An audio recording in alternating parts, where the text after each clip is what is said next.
Joining me live in the studio is advisor to Ukraine's Minister for Defence, Yuriy. Yuriy, welcome to Canberra. Thanks for joining me. 1,000 days. How is Ukraine holding up in this conflict? Thanks, Kieran. I'd just like to clarify I'm the advisor to the Minister for Strategic Industries, which is slightly different. It's pretty much defence industries. Kieran, 1,000 days is a long time. I don't think there's any Ukrainian whose life will ever return back to normal the way it was. We wake up to the sound of air raid sirens. We go to bed to the sound of air raid sirens. We live with the news from the front lines, and the battles there are fierce.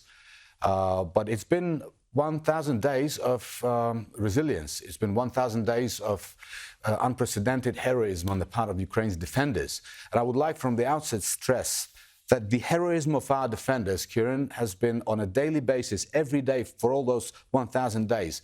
It's been enabled by the support of our allies. I mean, we are resilient and stubborn, and we know that we are fighting for our survival. But at the same time, we are grateful to our partners because we understand that without the support of the so-called coalition of free nations around the world, the situation for now would be... Are your troop numbers holding up?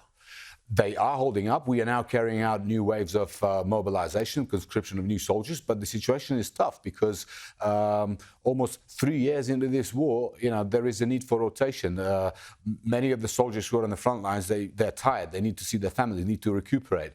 And the time we have for training new soldiers is limited. So it's a very complicated issue, but our government is working on that. I saw the number from UNICEF. It's a shocking number that 16 children were killed or injured in Ukraine every week, according to their analysis over that 1,000 days. And so this is having a broader impact on your nation, not just on those on the front line.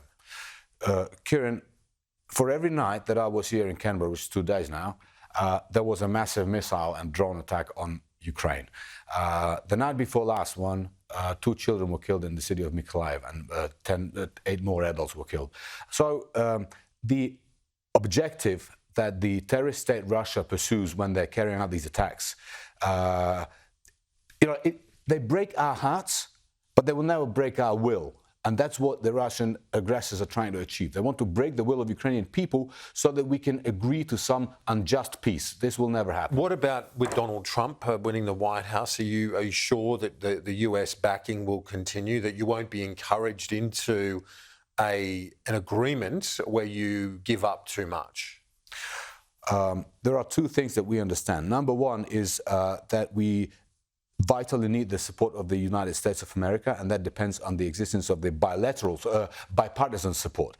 Now, secondly, we also understand that standing with Ukraine is in the national interest of the United States of America. So from where we see it, regardless of who will be the resident of the White House, the vast majority of the political spectrum in the US will believe that it is important to support Ukraine. We saw a major development, reports that Joe Biden is going to approve the use of US weapons deep into Russian territory. This had been a stalemate as well because Ukraine had argued for this for a long time. How significant will that be if you can use the long-range weapons into Russian territory? Kieran, last week, Russia has launched almost 1,000 glide bombs into the Ukrainian cities. Now, those bombs are launched from the planes that take off from airfields, which are within the reach of the long-range missiles for which we have been asking now for more than half a year. So, of course, we look forward to this permission. And, as our president said, and it is important to keep a sense of strategic ambiguity when it comes to these sensitive issues, but our president said very clearly yesterday that let the missiles speak for themselves. Okay, well, we wish you all the best as this long war continues. Yuriy from Ukraine Defence, thanks so much. I appreciate your time and your insights. And I would like to just thank the Australian people, and I would like to say that every Australian has a reason to be proud of themselves, because the Australian government has been unwaveringly standing with Ukraine from day one of this war. And most recently, the decision of the government to give to Ukraine 49 Abrams tanks, we are very grateful for that as well. And there is bipartisan support for that, so that is good news. Yuriy, thanks so much. Appreciate it.